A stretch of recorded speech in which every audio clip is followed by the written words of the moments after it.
अस्सलाम वालेकुम and good evening. मैं हूं महर बुखारी। नाज़रीन, चेयरमैन नैब justice retired Javed Iqbal action में आ चुके हैं। कौमी खजाने में सियासतदानों से करप्शन मुकदमात में रिकवरी का सिलसिला शुरू हो चुका है। एवनफील्ड अपार्टमेंट्स केस में साबिक वजीर आजम नवाज शरीफ से 8 मिलियन पाउंड रिकवरी का आगाज कर दिया गया है और इस केस में नवाज शरीफ को 10 साल कैद और 8 मिलियन पाउंड जुर्माना, जबकि उनकी साहबजादी मरियम नवाज शरीफ साहिबा को 7 साल कैद 2 मिलियन पाउंड जुर्माने की सजा सुनाई गई थी। नवाज शरीफ पर आयद जुर्माने की रकम की मौजूदा कदर 1 अरब 85 करोड़ रुपए के बराबर है।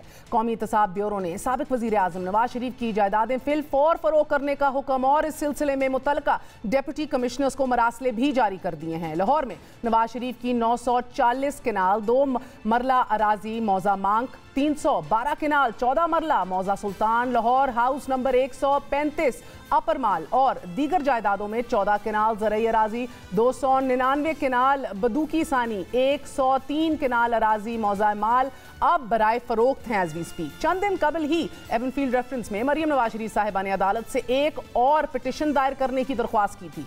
मरियम नवाज का कहना था कि अदालत में मेरिट पर केस सुनने से पहले एक दरख्वास्त देना चाहती हूँ और दरख्वास्त पूरा कच्चा चट्टा खोल के रख देगी। पता चल जाएगा कि केस क्यों बनाया गया और इसके पीछे था कौन।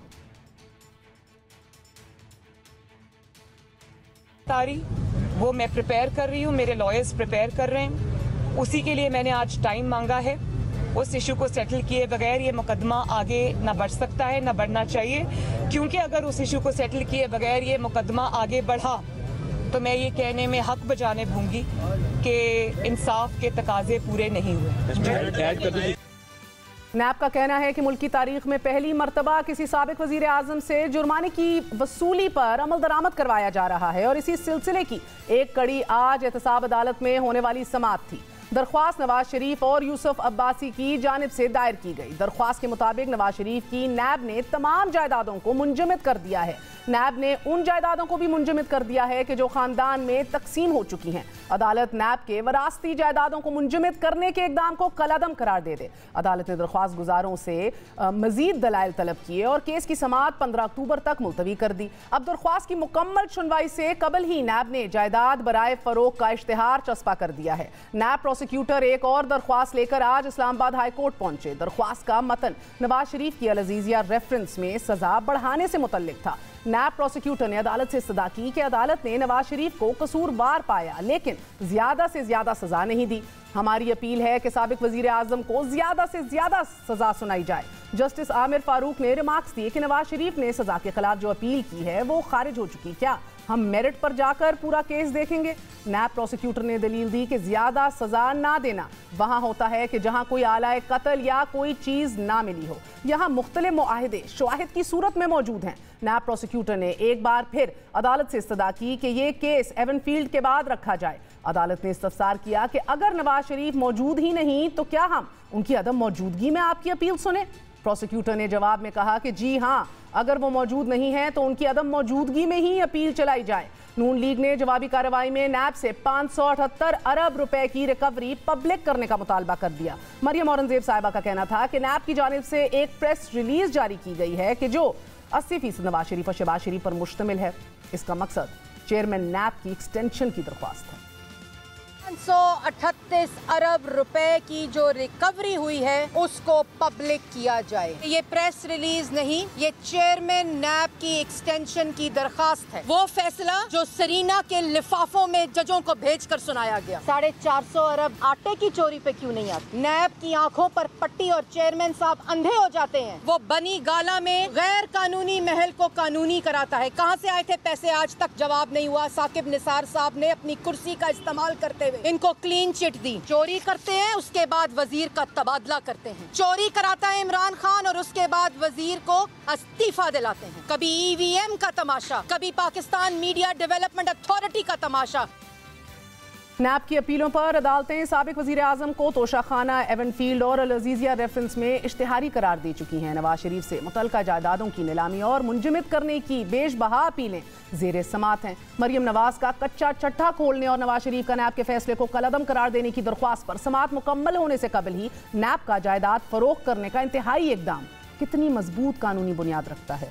نیب چیئرمین کی مدت ملازمت میں توسیع کا معاملہ پہلے ہی متنازع ہو چکا ہے۔ ناظرین، حکومت صاف صاف کہہ چکی ہے کہ توسیع سے متعلق بھارا اپوزیشن لیڈر سے تو کسی قسم کی مشاورت نہیں کریں گے۔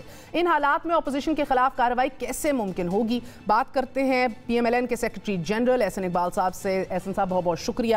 ایک تو پہلے بتائیے گا کہ اتنے سخت ترین بیانات مریم اورنگزیب صاحبہ کے، کیا یہ کنٹیمپٹ آف کورٹ کے زمرے میں نہیں آتے کہ فیصلے سرینا کے انویلوپس میں ڈال کے ججز کو بھیجے جاتے ہیں؟ دیکھیے، میں سمجھتا ہوں کہ نواز شریف صاحب کو جو العزیزیہ ریفرنس میں سزا ہوئی ہے، یہ تو اب it is any beyond shadow of doubt کہ اٹ واز پولیٹیکلی موٹیویٹڈ، اور جو خود جج ارشد ملک تھے وہ اپنی وفات سے پہلے باقاعدہ ویڈیوز کے اندر یہ بات آ چکی ہے کہ انہوں نے بتایا کہ کیسے انہیں بلیک میل کر کے یہ فیصلہ لیا گیا۔ اور نہ صرف یہ جو ویڈیوز آئی ہیں بلکہ مجھے تو یہ بھی معلوم ہے کہ اس سے زیادہ بھی ان کی ویڈیوز ہیں جس میں انہوں نے مزید تفصیلات بھی... وہی لوڈڈ گن ہے نا جو مریم استعمال کرنا چاہتی ہیں جب کہتی ہیں، انفیکٹ محمد زبیر نے ہمارے پروگرام میں پوچھا تھا ان سے کہ ویڈیوز کی صورت ہے، کس کہتے ہیں یہ سب کچھ ہے، تو یعنی کہ مراد یہ کہ this is you have yet another press conference to do۔ نہیں، میں یہ سمجھتا ہوں کہ یہ ایک پاکستان کی عدالتی تاریخ کا سیاہ ترین باب ہے کہ جہاں پر ایک اکاؤنٹیبلٹی جج کو بلیک میل کر کے فیصلہ لیا گیا ملک کے پرائم منسٹر کے خلاف، اور اس کی کریڈیبلٹی یہ تھی کہ اس جج کو آپ نے ہٹا دیا کہ he was in becoming of جج۔ میں اس کی مثال ایسے دیتا ہوں کہ آپ اگر ایک ایگزامینر کو اس بات پہ برطرف کر دیں کہ تم ایگزامینیشن لینے کے قابل نہیں ہو، لیکن اگر تم کسی کو فیل کر گئے وہ تمہاری مارکنگ ٹھیک رہے گی۔ بھئی اگر وہ بندہ اس لائق نہیں تھا کہ جج ہو تو اس کا فیصلہ کیسے ٹھیک تھا؟ عدلیہ کی کریڈیبلٹی پہ آپ لوگ سوال اٹھاتے ہیں کیونکہ کبھی بکس سے بھرے ججز کہتے ہیں اب چلیں تھوڑے سے آپ لوگ سدھر گئے ہیں، مگر اب آپ کی ترجمان فیصلے بھرے انویلوپس کی بات کر رہی ہیں سرینا کی۔ یا تو کھلم کھلا بات کریں، کون سا جج جو ہے وہ انویلوپ ریسیو کرتا ہے، نام لے کے بتائیے، لڑکی کی چوٹ پہ بتائیے۔ یہ بات تو دیکھیے نا، جو ارشد ملک صاحب ہیں ان کو یہی کہا گیا، صرف اور بھی ہیں۔ میرا تو یہ خیال ہے کہ ان کا یہاں پہ جنت نصیب کرے، اللہ تعالیٰ ان کو جنت نصیب کرے، لیکن یہ فیصلے تو کہیں اور سے لکھ کر آئے جاتے تھے۔ اور میں آپ کو یہ بھی بتاؤں کہ دیکھیے ویڈیوز جو ہے نا، یہ ویڈیوز موجود میں آ چکی ہیں کہ سر عام ہو چکی ہیں کہ بعض ہمارے ریاستی اداروں کے لوگ ان ججز کو جا کے ملتے تھے، اور یہ بات میرے علم میں ہے کہ یہ جج کہتے ہیں جی ہم کیا کریں، ہم تو دباؤ میں ہیں۔ ایک ہائی کورٹ کے جج نے سپریم جوڈیشل کاؤنسل کے اندر جو سٹیٹمنٹ دی ہے، آئی تھنک وہ پاکستان کے عدالتی نظام کے اوپر ایک بہت بڑا لمحہ فکریہ یا سوالیہ نشان ہے۔ میرا آپ سے سوال ہے سر، یہ پاکستان تبدیل ہو گیا ہے، آج یہ کہا گیا ہے آپ کی طرف سے کہ وزرائے اعظم کے احساس منجمد کیے جا رہے ہیں، پہلی بار اتنے بڑے ڈائریکٹ ہاتھ ڈالے جا رہے ہیں۔ اگر نیب تبدیل ہو گیا نا تو یہ سٹنگ پرائم منسٹر سے آغاز کرے۔ میں کئی دفعہ کہہ چکا ہوں ان کے خلاف کیا کنوکشن ہے؟ جی ان کے خلاف مالم جبہ کیس ہے، ان کے پاس بلین ٹریز جو ہے سونامی، نہیں ٹرائل کیا کیا انہوں نے۔ میں ایک کیس دیتا ہوں ریڈی ریفرنس، اب ان کے پاس انکم ٹیکس کا ڈیٹا آ گیا نا، میرا انکم ٹیکس نکالیں اور عمران نیازی صاحب کا انکم ٹیکس نکالیں، میں عمران نیازی سے زیادہ انکم ٹیکس دے کے مشکل سے ایک کنال کے گھر کو جو کرائے کا ہے افورڈ کرتا ہوں، وہ مجھ سے کم انکم ٹیکس ادا کر کے 300 کنال کے محل کو کیسے افورڈ کرتے ہیں، اسی کے اوپر فیصلہ کر لیں، پتہ لگ جائے گا نیب کی بادری کا۔ گزار بنے اور میں نے کئی دفعہ کہا ہے، میں تو ادھر پرائم منسٹر کے خلاف ریفرنس نیب کو پیش کر کے آیا ہوں۔ ادھر ہمارا ملک کا معمہ یہ بن گیا ہے احسن اقبال صاحب بدقسمتی سے کہ ہم اداروں کی تکریم کو مجروح کر رہے ہیں۔ کبھی آپ لوگ کہتے ہیں ججز کی ویڈیوز کا تذکرہ کر کے پریس کانفرنسز کرتے ہیں، آپ لوگ نیب کے چیئرمین کی ویڈیوز کا تذکرہ کیا جاتا ہے کہ ان کی بھی کوئی غلط ویڈیوز حکومت کے ہاتھ لگی ہوئی ہیں، رانا ثناء اللہ اور آپ کے لوگ بلاول بھٹو زرداری کہتے ہیں، وہ آپ لوگوں پہ یعنی کہ اب ویڈیوز سے اور کیریکٹر اسیسینیشن سے کم ہم بات نہیں کرتے، نہ سپریم جوڈیشل کاؤنسل جایا جاتا ہے، نہ درخواستیں لے کے جائی جاتی ہیں کہ اس کو اپیل کیا، لائبل لاز تو کام ہی سارے موجود ہیں، کیسز پڑے ہیں، یہ ساری وہ چیزیں ہیں جو پبلک ڈومین میں ہیں۔ ہم تو اس بنیاد پہ کہہ رہے ہیں کہ یہ میڈیا کے اندر چیزیں آ چکی ہیں، پبلک ڈومین کے اندر ہیں، لیکن میں پھر کہوں گا کہ دیکھیے جو پولیٹیسائزیشن ہوئی ہے احتساب کے عمل کی، اس نے پاکستان میں احتساب کے عمل کو ایک مذاق بنا دیا ہے، اور اب جبکہ 8 اکتوبر کو چیئرمین نیب کے مدت ملازمت ختم ہو رہی ہے اور 15 دن پہلے وہ یہ کارروائی کر رہے ہیں، تو اس کو تو ایک عام آدمی عرضی برائے ایکسٹینشن سے تعبیر کر رہا ہے کہ عمران خان صاحب کو خوش کرنے کے لیے انہوں نے ایک کارروائی ڈالی ہے جس کا مقصد ہے کہ جی مجھ سے زیادہ موزوں بندہ کوئی نہیں ہے جو آپ کے اس ایجنڈے کو پورا کر سکے، اور نیب نیازی گٹھ جوڑ کا اس سے بڑا کوئی ثبوت نہیں۔ ایک شخص جو 2 ہفتے بعد ریٹائر ہو رہا ہے، اس کی مدت ملازمت ختم ہو رہی ہے، وہ اس قسم کی چیزیں جو کر رہا ہے، یہ تو صاف ظاہر ہے کہ انہوں نے چٹھی ڈالی ہے۔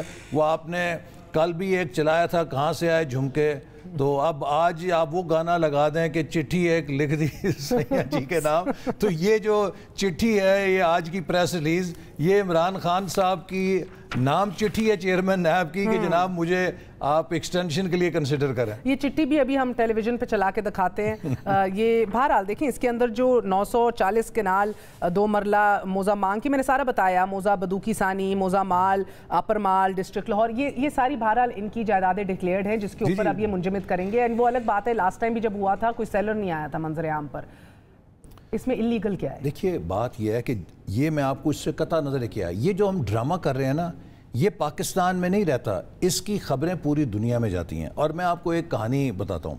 چائنا جب میں لاسٹ وزٹ پہ گیا تو ایک وہاں پہ گروپ کے سربراہ مجھے ملے جو تقریباً 10-12 مہینے پہلے مجھے اس پاکستان میں ملے تھے کہ ہم کے پی کے اندر ایک سیمنٹ پلانٹ لگا رہے ہیں اور ہر چیز تیار ہے، ہمیں پرائم منسٹر سے ٹائم لے دیں۔ اس کے بعد نہیں آئے، میں نے سوچا شاید چیف منسٹر سے کرا لیا ہوگا۔ وہاں ان سے میں نے پوچھا کہ وہ آپ کے پروجیکٹ کا کیا بنا اور کیسا جا رہا ہے، چپ رہے۔ میں کہا آپ نے جواب نہیں دیا۔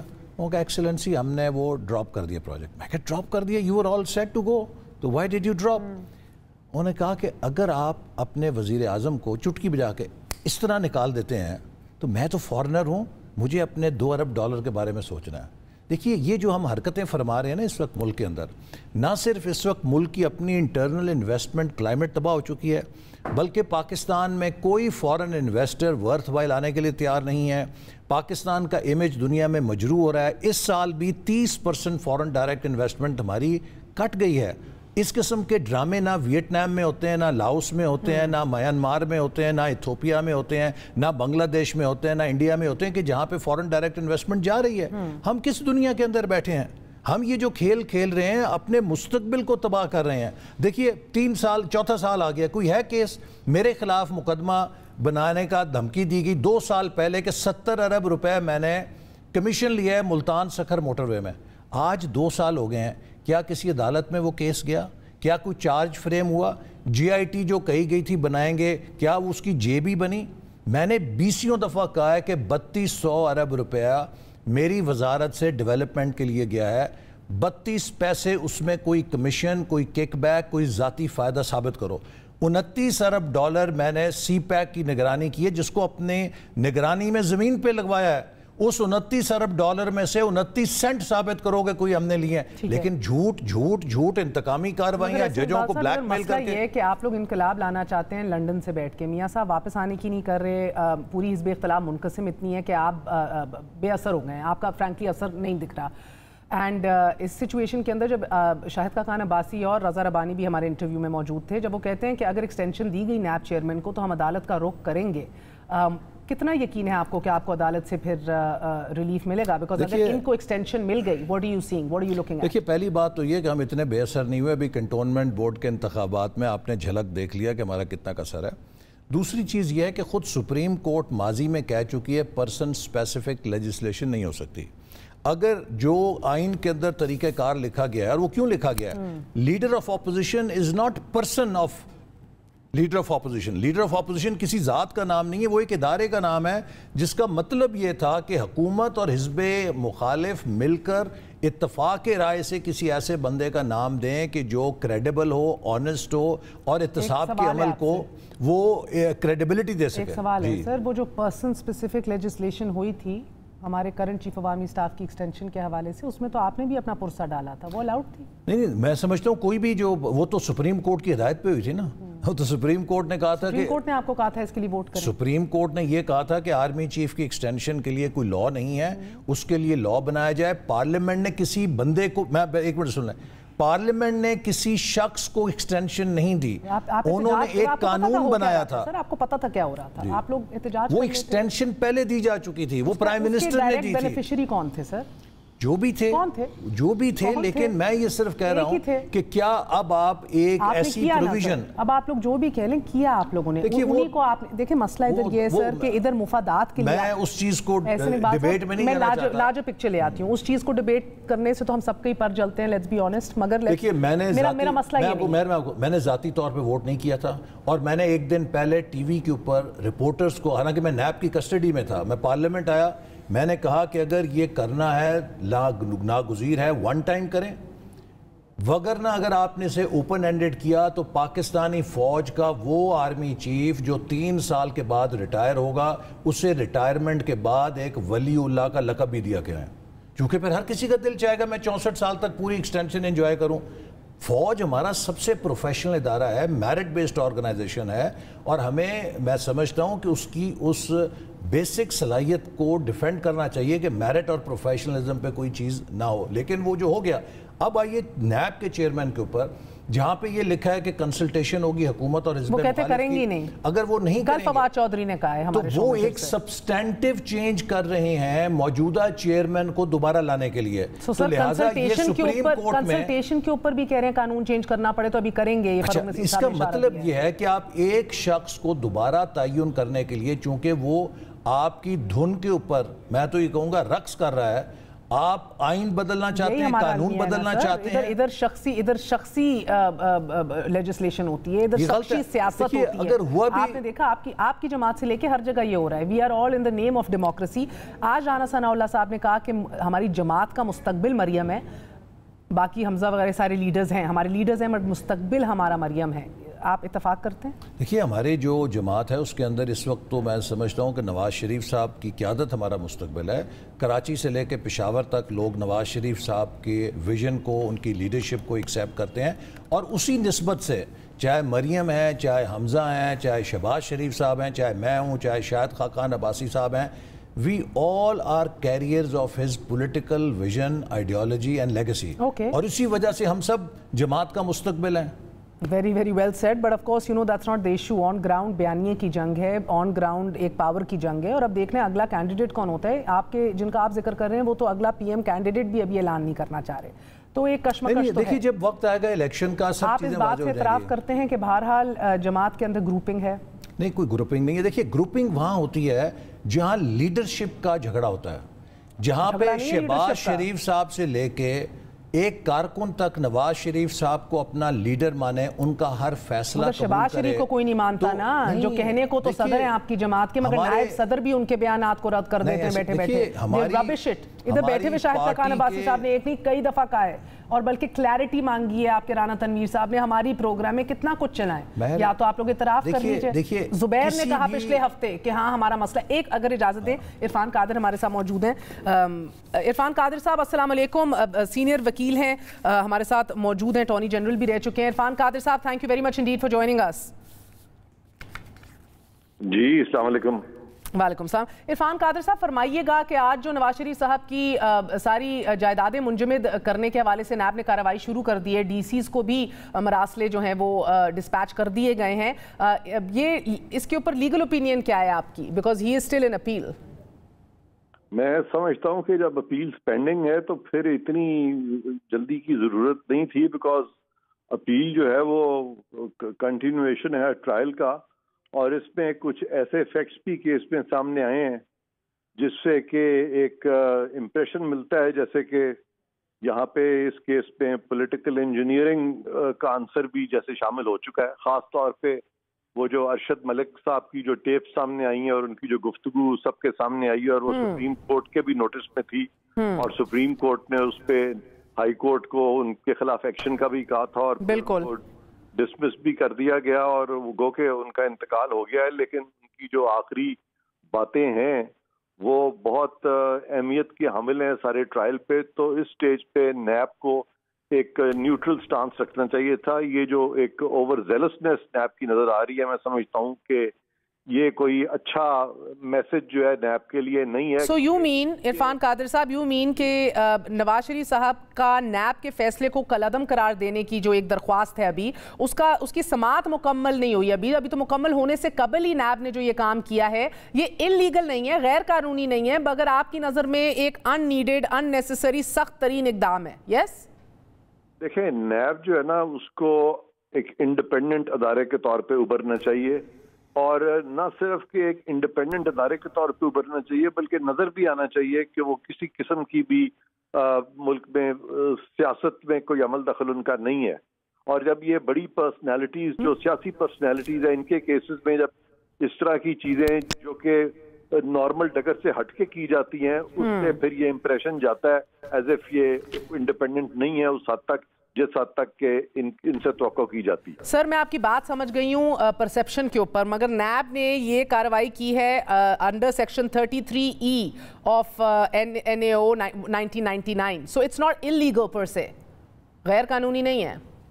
नहीं, मैं समझता हूँ कि ये स्ट्रिक्टली लीगल भी नहीं है क्योंकि अपील पेंडिंग है ना जी, तो अपील जो है वो जैसे मैंने कहा कंटिन्यूएशन ऑफ ट्रायल है, और इसमें एक केस में तो ये सेंटेंस इसकी सस्पेंड हो गई थी, लेकिन बाद में फिर वो हुआ था कि जी जब वो आ नहीं सके, वो एक अलग डायनेमिक्स है उस सारी चीज का, क्योंकि जब वो मुल्क से बाहर गए थे तो वो हाई कोर्ट से पूछ के गए थे और उस पे शहबाज शरीफ साहब ने एक अंडरटेकिंग दी थी, अगर उनको वापस भी लाना था तो वो अंडरटेकिंग को इन्वोक करते। ये बाद में जो प्रोसीडिंग्स हुई हैं सारी, मेरी अपने उसके बारे में रिजर्वेशन है, गो कि अब वो इतना ज्यादा वो मामला तूल पकड़ चुका है कि वो सारी नीटी ग्रिटी में अगर मैं जाऊं तो उसके लिए भी हमें PhD करनी पड़ेगी। अब बहुत बहुत शुक्रिया इरफान कादिर साहब, आपने बात सुनी, वो कहते हैं स्ट्रिक्टली लीगल भी नहीं है, आप अदालतों का रुख करेंगे, विल यू चैलेंज दिस? देखिए उसमें हमारे लीगल एक्सपर्ट्स देखेंगे, लेकिन मैं ये सवाल करता हूँ, ये जो नैब ने एक्शन किया है ये मुद्दत मुलाजमत ख़त्म होने से 2 हफ्ते पहले क्यों किया, 3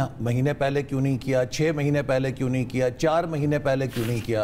अगर ये लीगल एक्शन था तो ये बताइए कि फिर इतनी देर क्यों सोए हुए थे इसके ऊपर? तो ये पॉलिटिकली मोटिवेटेड एक्शन है जिसका मकसद सिर्फ ये है कि प्राइम मिनिस्टर साहब की तवज्जो में आना है कि जनाब हमसे ज़्यादा कोई आपका एजेंडा पूरा नहीं कर सकता, आपने अपने मुखालफीन को अगर अंदर करना है, उनकी जायदादें नीलाम करानी है, उनकी पगड़ियाँ उछालनी हैं, तो हम यहाँ मौजूद हैं, हमें खिदमत का एक और मौका दें। बहुत बहुत शुक्रिया, हमारे साथ एहसन इकबाल मौजूद थे। आपने बात सुनी, पॉलिटिकली मोटिवेटेड इकदाम है नैब की जानिब से। नाज़रीन एक वक्फा लेंगे, वक्फे के बाद बताएंगे ताबिश गोहर इस्तीफ़ा दे चुके हैं, मगर ये पहला इस्तीफ़ा नहीं है। वज़ारत तवानाई और पेट्रोलियम के अंदर पिछले 3 सालों से जो हलचल मची हुई है वो अपने मुँह आप बोल रही है, और वो नाअहली, इनएफिशिएंसी, बढ़ती हुई कीमतें अवाम भुगत रहे हैं। Stay with us.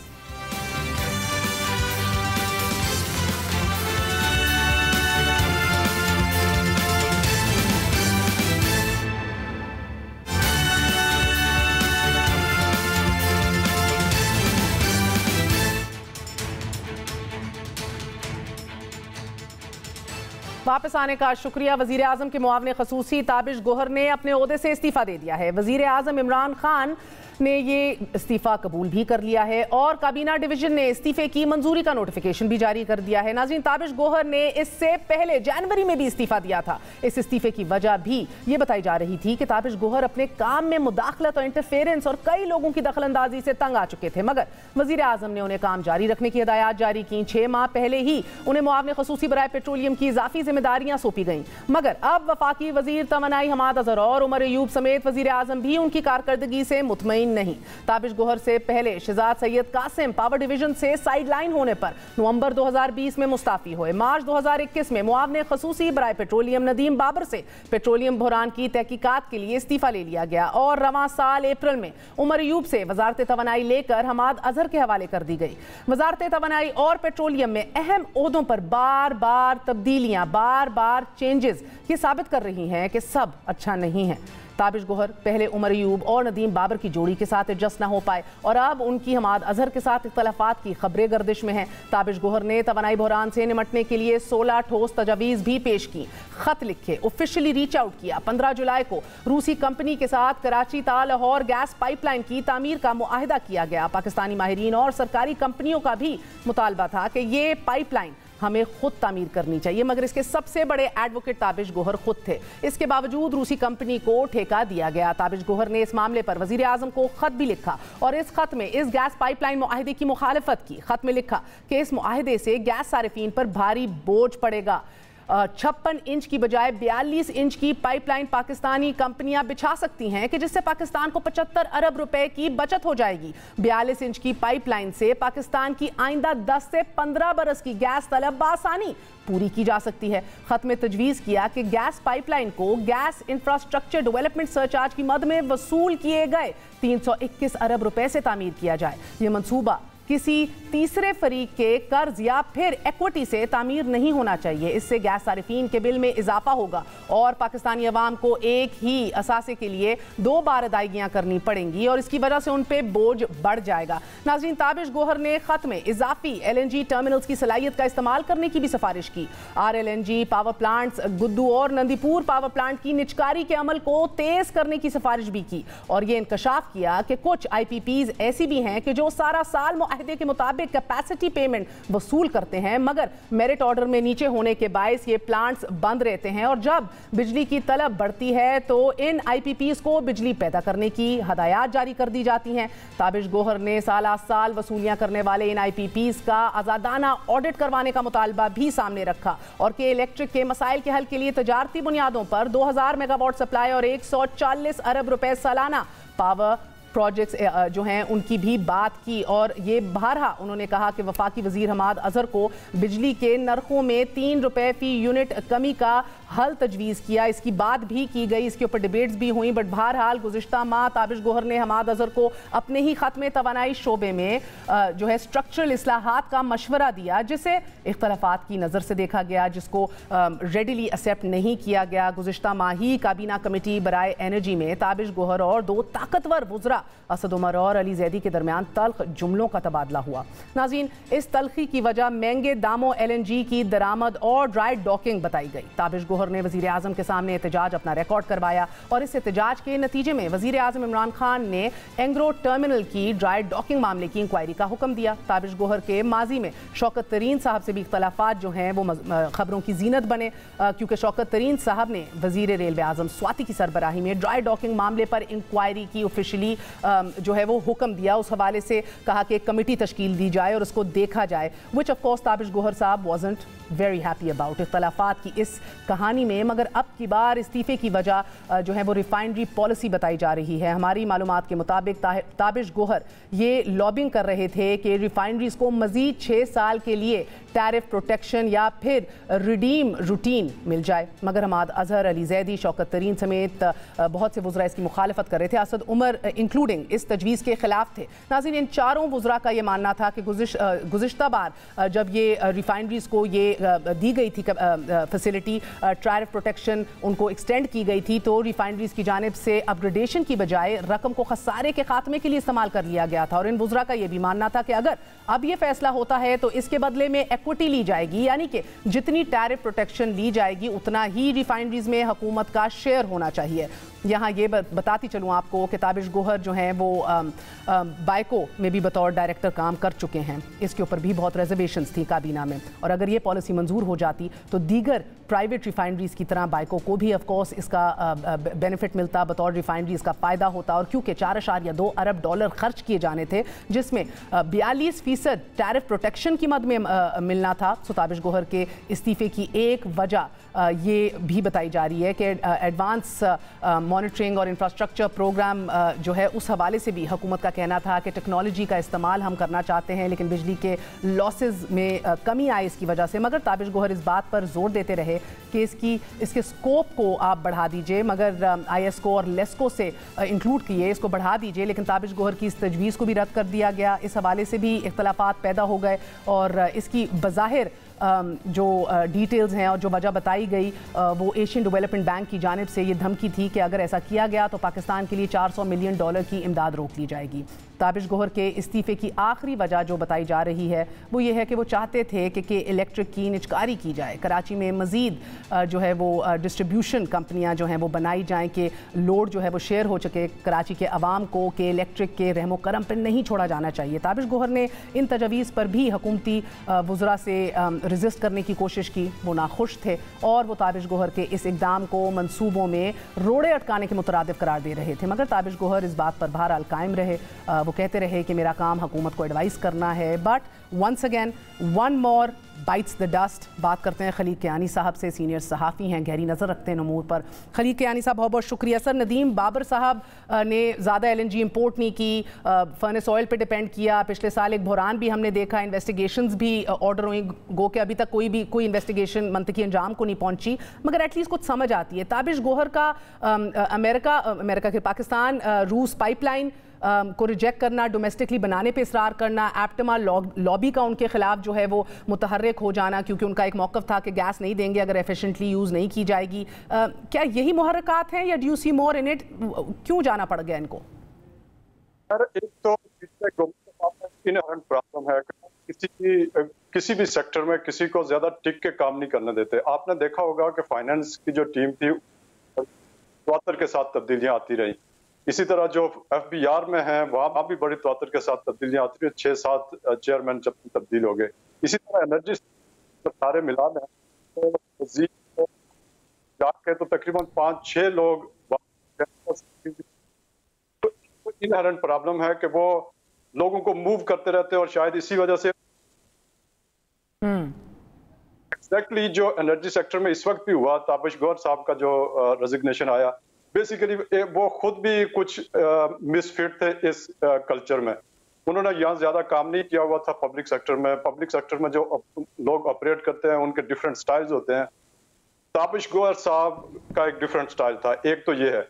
दूसरा ये है कि उन्होंने आज से कुछ 5-6 महीने पहले ही जो के इलेक्ट्रिक के साथ जो उनकी नेगोशिएशन चल रहे थे उसमें गड़बड़ पैदा हुई। वहां उन्होंने बड़ा खुल के पोजीशन ली और के इलेक्ट्रिक के जो और हुकूमत के दरमियान जो मुज़ाकरात थे उसमें उन्होंने पोजीशन ली कि जी ये जो एडजस्टमेंट्स हैं इसका कोई फेयर और इक्विटेबल ट्रीटमेंट होनी चाहिए जो उनके पेबल्स और रिसीवेबल्स हैं। अच्छा, उसी तरह एक तो उस चीज के ऊपर जब उन्होंने एक खुला एक लेटर लिखा और वो पब्लिक में भी हो गया, तो उसके बाद वो काम रुक गया। उसके बाद हम देखते हैं कि जो नॉर्थ साउथ गैस पाइपलाइन है उसके ऊपर भी उनकी एक बड़ी स्ट्रांग पोजीशन थी कि जी रशियंस इस पाइपलाइन में नहीं होने चाहिए, बल्कि पाकिस्तान की जो अपनी कंपनीज हैं उनको ऑपरेट करना चाहिए। अच्छा, इसके साथ साथ वो जो पाकिस्तान में एक पॉलिटिकल बेस्ड गैस की सप्लाईज हैं वो इसके बड़े खिलाफ थे और वो कहते थे कि जी जिन लोगों को आप ऑडिट कराएं, जिनका एफिशिएंट प्लांट्स हैं उनको तो हम देंगे, अदरवाइज बाकियों को नहीं लेंगे। आपने देखा कि काफी लोग उससे तंग भी थे और ये जो ट्रांजिशन थी ये कोई इतनी सीरियसली मूव नहीं कर रही थी। यानी जो गैस वो सस्ती गैस भी ले रहे थे और गवर्नमेंट के पास जो है वो सस्ती बिजली भी और गैस भी दोनों वो भी ले रहे थे। तो बेसिकली कॉम्बिनेशन ऑफ मैन्युफैक्चरर्स और फिर जो ब्यूरोक्रेसी में जैसे वो काम होता है वो उनके कुछ वजीरों के साथ भी मामला ठीक नहीं थे, कुछ अपनी ब्यूरोक्रेसी के साथ नहीं थे। तो वो मेरा अंदाजा जाती ख्याल ये है कि वो मिसफिट थे इस सिस्टम में और इस सिस्टम में उनका ज़रीफी ये है कि इनएफिशिएंट तो वो थे नहीं। अबराज बैकग्राउंड है उनका, बड़ा तगड़ा CV है, he was a highly capable man, मगर उन्होंने बारहा पेट्रोलियम सेक्टर में संजीदा गवर्नेंस और ह्यूमन रिसोर्सेज के फुकदान को भी हाईलाइट किया, ऑफिशियली किया, वज़ीर आज़म को भी ख़त लिखा, सबको भेजा। पॉलिसी बनाने और इम्प्लीमेंटेशन के हवाले से उन्होंने कहा बड़ा मसला पड़ता है। 3 सालों बाद भी अगर आपका जो मुशीर है वो आपको ह्यूमन रिसोर्स के ऊपर और गवर्नेंस के ऊपर लूप होल्स इंडिकेट कर रहा हो, तो do you think he was being looked at as a threat? Basically हाँ जी, मेरा ख्याल है उन्होंने को अपनी प्लेट को ज्यादा ही भर ली थी और उस प्लेट को भरने की वजह से जो अड़ोस पड़ोस में बैठे हुए लोग थे वो काफी सारे वो उससे मुतासर हो रहे थे, उनको बार बार रोका गया। और पिछले ये आज नहीं, ये इनफैक्ट रेजिग्नेशन जो आज से महीना 1.5 महीना पहले हम एक्सपेक्ट कर रहे थे कि आने वाला है या उनको सैक कर दिया जाएगा या उनको रिमूव कर दिया जाएगा या वो रिजाइन कर देंगे। और पिछले कुछ अरसे से वो मीटिंग्स एज सच अटेंड नहीं कर रहे थे। कुछ वजीरों के साथ उनकी लड़ाइयाँ चल रही थी और मतलब अल्टीमेटली या तो बंदा सर्वाइव करता है या you have to give up.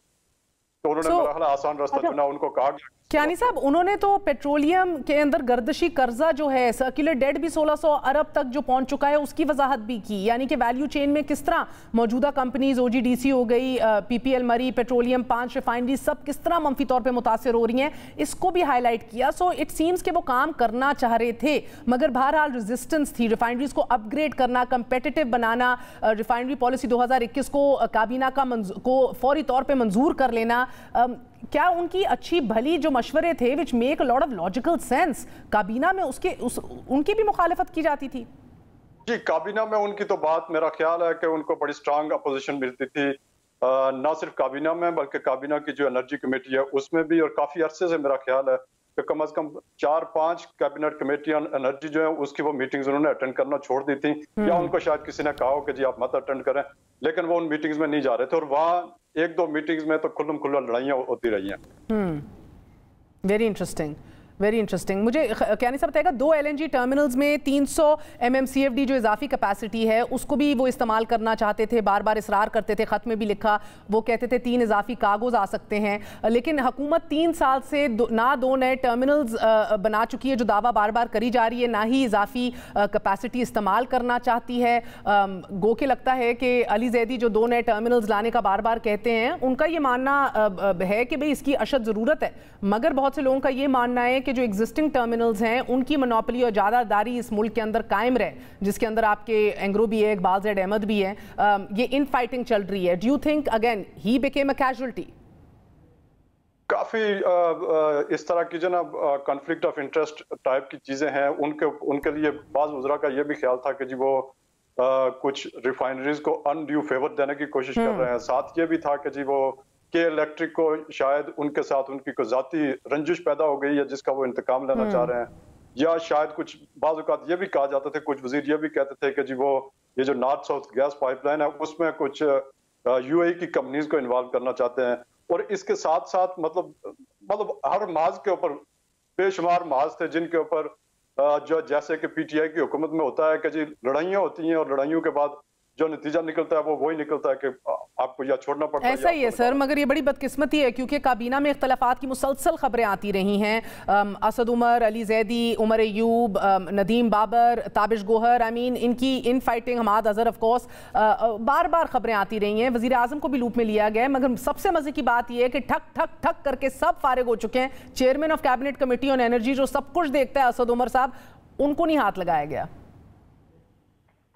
देखें, बात तो ऐसे ही है कि आप पहले भी बात कर रही थी जो टर्मिनल्स की, टर्मिनल्स में भी कुछ, उसमें भी 2 बड़ी वाज़ेह लॉबीज मुझे नजर आती हैं इस गवर्नमेंट में। एक वो लॉबी है जो एग्जिस्टिंग जो प्लेयर्स हैं उनको मोनोपोली देना चाहती है, और एक वो लॉबी है जो चाहती है कि जी नए जो प्राइवेट सेक्टर के जो टर्मिनल्स हैं वो मैदान में आए और फिर उसके बाद कंपटीशन हो। इस कंपटीशन में आपने देखा कि जी जो हमारा जून में ड्राई डॉकिंग का इशू क्रिएट हुआ था, वो भी उसी कॉन्फ्लिक्ट की वजह से हो रहा था, और अल्टीमेटली सफर मुल्क करता है। इससे फर्क नहीं पड़ता कि वो नदीम बाबर जीत जाएं या ताबिश गोहर जीत जाएं या कोई एक वजीर जीत जाए या दूसरा वजीर जीत जाए, लेकिन इसकी वजह, इन सारी चीजों की वजह से सफर तो बड़ा इकोनॉमी करती है और पाकिस्तान के अवाम। सर मगर मसला ये है कि कोई जीते ना जीते अवाम तो हार रहे हैं। सर पिछले साल भी आपने देखा कि सऊदी अरेबिया और रशिया की जो एक टग ऑफ वॉर हुई ऑयल प्रोडक्शन के ऊपर, और उसके साथ आपने देखा कोविड की, कोरोना वायरस की वजह से हमने क्रूड ऑयल प्राइसेस जो हैं वो 17 साल की कम तरीन सतह के ऊपर ग्लोबल मार्केट में आ गई। हेजिंग की बात की गई, हमने बार बार की कि हेज किया जाना चाहिए, मगर हमने हेज भी नहीं किया। नदीम बाबर का मैंने तब इंटरव्यू किया, उन्होंने क्या कहा, एक दफ़ा मुलाहिजा कीजिए। रफली 175 मिलियन बैरल सालाना इंपोर्ट करता है, तो अगर 15 एक साल का हो गया, दूसरा 15 जो 2 साल का है, उसको अगर आप डिवाइड करें तो एक साल का हुआ 7.5 million, meaning for a year 1 पहले साल में हम 12.5 मिलियन बैरल्स की बात कर रहे हैं। इसको अगर हम अपनी इंपोर्ट क्वांटिटी 175 से डिवाइड करें, इट कम्स टू अबाउट 12.8%। तो गो के बाद 15 से 20% हेजिंग की हो रही है, तो आप तो तकरीबन 12.5% हेज कर रहे हैं। Do you think that's enough? पहली बात तो ये लोगों को समझ लेनी चाहिए कि जब हम हेज की बात कर रहे हैं तो we are trying to protect ourselves के अगले 2 साल में हमें क्या लेवल मिल सकता है एट एन अफोर्डेबल कॉस्ट। ये आपको बताना जरूरी इसलिए था कि आपने जो 2 हेजेस की बात की है वो हमने फ्लेक्सिबल प्रिसाइसली इसीलिए रखी है। अगर हमारे पास स्ट्रेटेजिक स्टोरेज होती, अगर हमारे पास 60 दिन, 90 दिन, 120 दिन की स्टोरेज कैपेसिटी होती और हमारे पास इस वक्त सफिशिएंट डॉलर्स होते कि हम डॉलर आउटफ्लो की वरी ना कर रहे होते, तो हम फॉरवर्ड बेसिस पे जितना आज खरीद सकते हैं खरीद के उसको स्टोर कर लेते। इस एनवायरनमेंट में अगर मैं ये स्वैप प्रोडक्ट करता हूं तो कल को मुझे नैब पूछेगा, कोई और इदारा पूछेगा कि जी आपने ये क्यों किया। नाज़रीन, तब पेट्रोलियम मिनिस्ट्री ने एक अपना अप्रूवल सीक किया था कि call option 15 million barrels of oil की जो है फॉर 1 ईयर इसको किया जाए एक्सप्लोर, लेकिन हमने अनफॉर्चुनेटली हेज किया नहीं एंड ऑफ द डे। आपने नदीम बाबर को सुना, नैब का एक बहुत बड़ा रियल फेयर है जिसकी वजह से इस मुल्क के अंदर काम कोई करने को तैयार नहीं है, सो हमने हेज नहीं किया, जिसकी वजह से आज जो है हम हाई ऑयल इम्पोर्ट बिल्स जो हैं वो भुगत रहे हैं। यानी कि हम सिर्फ फ़कत 20% भी अगर हेज कर लेते तो आज हम कितना बचा लेते? आप थोड़ी सी मैथ कीजिए, 20% of $6 to 7 billion in higher oil import bill, यानी कि 1.2 से 1.4 अरब रुपए पर साल का ये बनता है। जो हमारे प्लान्स थे पिछले साल जिधर नदीम बाबर मौजूद थे, तो यानी कि हम बचा सकते थे $250 मिलियन प्लस $105 मिलियन, ये बनते $355 मिलियन टू डेट। अगर आपको बताऊं, क्योंकि 15 मिलियन बैरल्स हेज करने का तब प्रोग्राम बन रहा था ऑन करंट ब्रेंट प्राइस जो $30 थी मई 2020 के अंदर, उसके ऊपर $8 कॉस्ट ऑफ द हेज डाल लें, यानी $38 पर हेज करना चाह रहे थे, और 225 मिलियन का ये हमने नंबर लिया है क्योंकि it relates to the second tranche जो 15 मिलियन बैरल्स की हम लेना चाह रहे थे, उसको अगर हम हेज करते हैं at current Brent price $30 plus $15 की हेजिंग कॉस्ट, वो $45 कॉस्ट पड़ती। यानी कि अगर ब्रेंट प्राइसेस और कीमतें जो हैं एट एवरेज $65 लेवल के ऊपर भी रहें for the next 9 months until June 2022, यानी कि अगले साल जून तक, देन फिर भी हम लोग जो है मजीद $225 मिलियन सेव कर सकते थे। यानी कि टोटल सेविंग्स पाकिस्तान की होती एक सिंपल ऑयल हेजिंग प्रपोजल की वजह से वो 580 से 600 मिलियन डॉलर्स की इन 2 साल के पीरियड में होती है। Once in a lifetime opportunity थी जो हम खो बैठे नैब के डर की वजह से। खलीक कियानी साहब, नैब का डर जो हावी है इस पूरे मुल्क के ऊपर। देखिए, ये सारी चीजें होंगी, जो ह्यूमन रिसोर्स है उसको डेवलप किया जा सकता है और कोई इतना मार्केट में लोग अवेलेबल हैं जिनको हायर किया जा सकता है, वो रिक्वायरमेंट तो पूरी की जा सकती है। नैब के वाकई इश्यूज हैं और उसकी सबसे बड़ी वजह ये है वो इमरान खान साहब के वो बयानात हैं जिसकी वजह से कोई बंदा पॉलिटिकल रिस्क लेने के लिए तैयार नहीं है। जब आप पिछली हुकूमत के ऊपर इन इकोनॉमिक डिसीजन मेकिंग के ऊपर आप उनको कंट्रोवर्शियल बनाएंगे तो फिर आपके जो अपने लोग हैं वो मेरिट के ऊपर डिसीजन करने के काबिल नहीं होते। जो हेजिंग है वो उस वक्त सारे लोगों ने कहा कि जी ये $29-30 के ऊपर $25 के ऊपर पर बैरल चल रहा है, इस वक्त अगर आप हेजिंग करें, लेकिन उसकी एक पॉलिटिकल कास्ट है और कोई मेरा ख्याल है जो अनइलेक्टेड बंदा, बल्कि इलेक्टेड पर्संस भी जिसका कोई जाती बेनिफिट ना हो, वो इतना बड़ा रिस्क नहीं ले सकता कि जी आज उसने $25 के ऊपर प्राइस हेज की है और अगले कुछ दिनों में अगर वो 25 के बजाय 24 हो जाए तो फिर उसकी कास्ट के ऊपर नैब भुगतेगा। वो पॉलिटिकल हमने इन चीजों को इतना बना दिया है कि हम छोटी छोटी चीजों को कंट्रोवर्शियल बना देते हैं और उसका नतीजा ये है कि नदीम बाबर साहब जाहिर है अकेले तो वो फैसला नहीं कर सकते थे कि जिन्होंने हेजिंग करनी है या नहीं करनी, बहरहाल वो फैसला नहीं हो पाया वो, और उसका नतीजा ये हुआ, नतीजा क्या हुआ, मतलब कोई भी इतना बड़ा रिस्क लेने के लिए तैयार नहीं है कि $70 के ऊपर जो प्राइस गई है उसको आज तो हम कह सकते हैं कि जी उस वक्त कर लेना चाहिए। बहुत बहुत शुक्रिया। खलीक कियानी हमारे साथ मौजूद थे, सीनियर सहाफ़ी। हमारे मुल्क में अलमिया ये है कि नैब के चेयरमैन को एक्सटेंशन देने के लाले पड़े हुए हैं, ना कि आप इस मुल्क के अंदर बिजनेस एनवायरनमेंट को साजगार बनाएं। आप ऐसी लेजिस्लेशन करें कि मिनिस्ट्रीज़ जो हैं, ब्यूरोक्रेसी जो है वो काम कर सके बिला हिचकिचाहट के, पॉलिटिकल रिस्क लेने के लिए वो पुरएतमाद हों और ये कॉन्फिडेंस रखें कि अपने आप का दिफा किया जा सकेगा। बट बहरहाल that seems to be not a priority right now. एक वक्फा लेते हैं, वक्फे के बाद फिर हाजिर होंगे। Stay with us.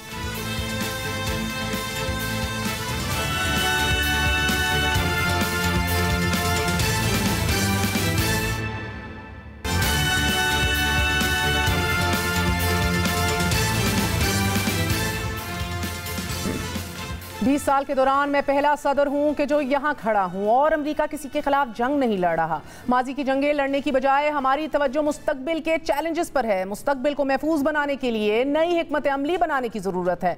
हमें मिलकर काम करने की जरूरत है। नाजरीन, ये अल्फाज अमरीकी सदर जो बाइडन ने अक़वाम मुत्तहिदा की जनरल असेंबली से कुछ देर पहले खिताब करते हुए कहे। उन्होंने मजीद कहा कि हमने 20 साल अफगान जंग का खात्मा किया, हम नई कोल्ड वॉर शुरू नहीं करना चाहते, हम दुनिया के हर मुल्क के साथ काम करना चाहते हैं। हम 20 साल कबल वाला अमरीका नहीं है, बल्कि अब हमने ऐसा निज़ाम मुरतब कर लिया है कि जिससे किसी भी हमले से बचा जा सकता है। हम दुनिया की क़यादत करना चाहते हैं। सवाल ये नहीं है कि क्या अमरीका अब दुनिया की क़यादत करना चाहता है या नहीं।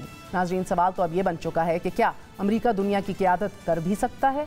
अक़वाम मुत्तहिदा से अमरीकी सदर जो बाइडन का खिताब ऐसे वक्त में हुआ कि जब फ्रांस के साथ सफारती ताल्लुकात बदतरीन शक्ल इख्तियार कर चुके हैं, मगर सबसे अहम चीज़ अफगानिस्तान का फॉल आउट है कि जिस पर सदर जो बाइडन ने जवाब देने से गुरेज किया। उन्होंने अपने खिताब में मुस्तकबिल के मंसूबों का बताया, मगर अफगानिस्तान के फॉल आउट और ब्लंडर्स को यकसर नजरअंदाज कर दिया। अमरीका की जानिब से अफगानिस्तान से इनखला और अशरफ गनी के फरार से पैदा होने वाले खला को तालिबान एक एक करके पुर कर रहे हैं। आज तालिबान हुकूमत की जानिब से अहम तैनातियां की गई हैं। नस्ली एतबार से हज़ारा कम्युनिटी से ताल्लुक रखने वाले डॉक्टर मोहम्मद हसन गीसानी को बतौर नायब वजीर बराए सेहत तैनात कर दिया गया है। डॉक्टर गयासी गुलबदीन हिकमतयार जमात से ताल्लुक रखते हैं, जबकि पंशीर से ताल्लुक रखने वाले मारूफ सरमायाकार और ताजिक नस्ल के हाजी नूरुद्दीन अजीजी को वजीर तजारत लगा दिया गया है। जबकि ईरान के करीब समझे जाने वाले मुल्ला मोहम्मद इब्राहिम सदर को बतौर डिप्टी वजीर बराए दाखिली सलामती तैनात कर दिया गया है।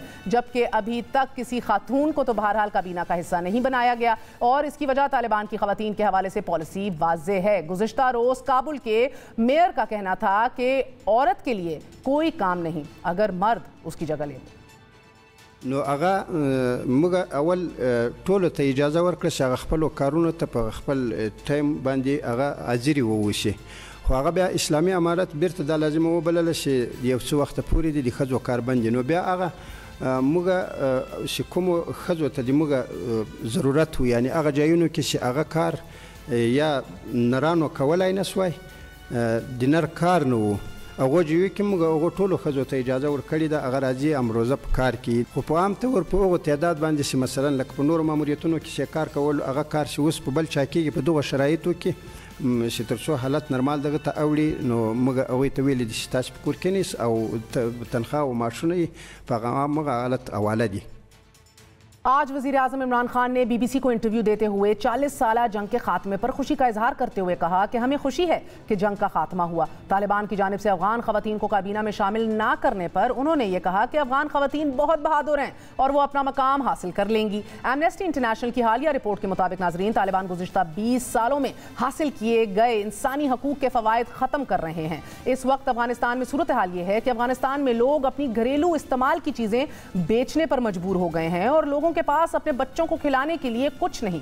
जिस वक्त अमरीकी सदर अक़वाम मुत्तहिदा से खिताब कर रहे थे, ऐन उस वक्त अमरीका अपने इत्तेहादियों के साथ मिलकर कह तो रहा था कि हम कोशिश कर रहे हैं कि कोई भूखा ना रहे, लेकिन अमरीका की अफगानिस्तान के खिलाफ 20 साल जंग के बाद अफगानिस्तान में रोटी नहीं मिल रही और बच्चे मांगने पर मजबूर हो चुके हैं। इस वक्त आप अपनी स्क्रीनों पर AFP के एक फोटोग्राफर की तस्वीर देख रहे हैं कि जिसमें एक औरत बच्चों में रोटी तकसीम करती दिखाई दे रही है। बात करते हैं एजाज अहमद चौधरी साहब से, डिप्लोमेट हैं और ambassador of Pakistan to the United States रह चुके हैं। Mister ambassador, thank you very much indeed for joining us. Sir, फरमाइएगा, वज़ीर आज़म ने तो ये ऑफिशियली कहा है कि जब तक बैनुल-अक़वामी सतह पर कंसेंसस नहीं डेवलप होता हम तालिबान को रिकग्नाइज नहीं करेंगे, मगर हमें दुनिया मान नहीं रही। हमारे लेवरेज और हमारी इंटरफेरेंस के हवाले से अभी भी सवाल उठ रहे हैं। मेरे ख्याल में हमें वो करना है जो हम दुरुस्त समझते हैं। दुनिया तो पहले कौन से सारे काम उन्होंने दुरुस्त किए हैं। 20 साल अफगानिस्तान में वो खाना जंगी की, हम कहते रह गए कि भाई अस्करी हल नहीं है, और अगर अस्करी हल होगा तो वो ज़रूरी नहीं है कि आपका ही हो, दूसरे का भी हो सकता है जो हुआ। तो मैं नहीं समझता, मेरे ख्याल में जो असूली मौक़िफ़ हमारी गवर्नमेंट ने, हमारे वज़ीर आज़म ने लिया है इस मौके पर, वो दुरुस्त है।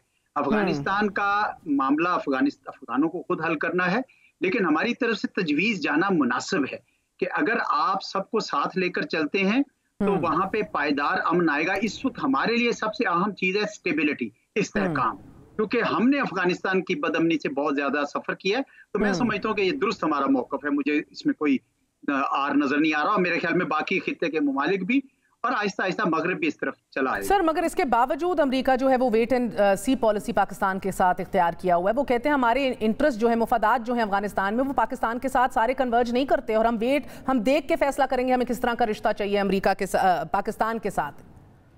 वो उसकी वजह हम तो नहीं है, उसकी वजह तो अमेरिका खुद है। देखें, एक सुबह की हुई, एक हजीमत का सामना है, अब उसमें कोई स्केप गोटिंग करनी है, पाकिस्तान पे फिर दोबारा स्केप गोटिंग करनी शुरू कर दी कि ये तो कोई बात ना हुई कि ब्लिंकन साहब ने वहां पे कांग्रेस हेयरिंग में जाके सारा इल्जाम पाकिस्तान पे ऐसे धर दिया, जबकि वहां पे मुसलसल मैं आपको बताऊं, मैं अपने दौर की बात कर रहा हूँ कि मैं 60-70 सेनेटर्स और कांग्रेसमैन से 1-on-1 मिला था और मुझे ये याद है कि मैं उनको कहता था कि आप ही अपनी जो कांग्रेस की बॉडी की रिपोर्ट्स है, सिगार की अपनी रिपोर्ट्स ये बता रही हैं कि वहां ये मसाइल हैं करप्शन के, ये, लेकिन वो जो ब्रीफिंग्स थी अमेरिकन एडमिनिस्ट्रेशन की तरफ से, तो वो अब वक्त ने साबित कर दिया कि वो ब्रीफिंग्स गलत थी। तो इस वजह से अमेरिका पाकिस्तान पे दोष ना दे।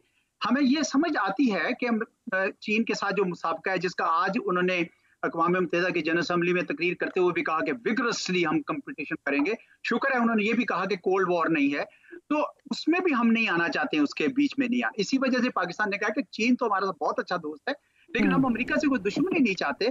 तो लेकिन दूसरी तरफ से भी अमेरिका को भी कुछ आगे बढ़ाना पड़ेगा कदम, क्योंकि ये इस तरह थोड़ी है कि पाकिस्तान खाली सारे जेस्चर्स करे, अमेरिका कोई ना करे। मेरे ख्याल में हमें एक असूली मौक़िफ़ के ऊपर थोड़ा मगर चौधरी साहब, अमेरिका का कहना कि हम कोल्ड वॉर नहीं चाहते, मगर उसके बावजूद ये हकीकत है चाइना जिस तरह राइज कर रहा है, रशिया जो पावर गेम्स खेल रहा है, इस खित्ते की सूरत हाल ही अक्सर तब्दील हो रही है। हमारे वज़ीर आज़म ख्वाह हैं कि अमेरिका हमारे साथ भारत जैसी ताल्लुकात रखे। Is that possible? Is there not already a cold war और the brink of it at least? देखिए, इसमें तो कोई शक नहीं है। मैं शुरू से कहता आ रहा हूँ पिछले 2 साल से कि हम बिल्कुल कोल्ड वॉर की तरफ के धाने पर नहीं है। कभी कभी मैंने कहा है कि we are on the cusp, लेकिन फ्रैंकली कंपटीशन है और ये कंपटीशन इंटेंसिफाई होगा और मामला चलेंगे। लेकिन ये अमेरिका के लिए भी इतना स्मूथ सेल जो है नहीं है जितना ये समझा जा रहा है। अब आपने अभी खुद ही मिसाल दी ऑस्ट्रेलिया, यूके और यूएस की उस डील के बाद जो फ्रांस और decades फ्रांस के साथ इतना बैड डिप्लोमेटिक फॉल आउट नहीं हुआ। B3W का इनिशिएटिव है, G7 की समिट हुई थी जून में, उसके फौरन बाद चंद यूरोपीय बड़े मुल्कों ने प्रेस कॉन्फ्रेंस करके कहा था नहीं हमारे तो चीन के साथ जो ताल्लुकात वो हैं। अब रह गया ऐसे में पाकिस्तान ने क्या करना है, और पाकिस्तान को नजर आ रहा है कि अमेरिका ने भारत को अपना एक इत्तेहादी बनाया हुआ है। उसकी पिछले हमने तो पूरा एक स्केच किया है कि कितने एग्रीमेंट्स, मिलिट्री। बहुत बहुत शुक्रिया। हमारे साथ एजाज अहमद चौधरी साहब मौजूद थे। नाज़रीन, बहरहाल ये तो हकीकत है कि पूरी दुनिया के डायनामिक्स तब्दील हो रहे हैं। अमेरिका भी अपने आप को तब्दील करना चाह रहा है, कर पाएगा कि नहीं। अ लॉट हैज़ चेंज, लेकिन पाकिस्तान में a lot doesn't seem to have change. Bilawal Bhutto Zardari ने भी आज BBC को इंटरव्यू दिया। उनका ये कहना था कि हमारी पॉलिसी तब्दील तो हो रही है, लेकिन पार्लियामान को एतमाद में नहीं लिया जा रहा। पार्लियामान को इस मुल्क में कब एतमाद में लिया जाएगा, कब एक यकसा पॉलिसी तब की जाएगी, कब तालिबान और हमारे पड़ोस में नई हुकूमत को किस तरह देखा जाएगा, हमारा ऑफिशियल स्टांस क्या होगा, कब इस मुल्क के अंदर पूरी पार्लियामान जो इज्तिमाई दानिश है इस मुल्क की उसको एतमाद में लिया जाएगा, हम मुंतज़िर रहेंगे। इजाज़त दीजिए, गुड नाइट, अल्लाह हाफ़िज़।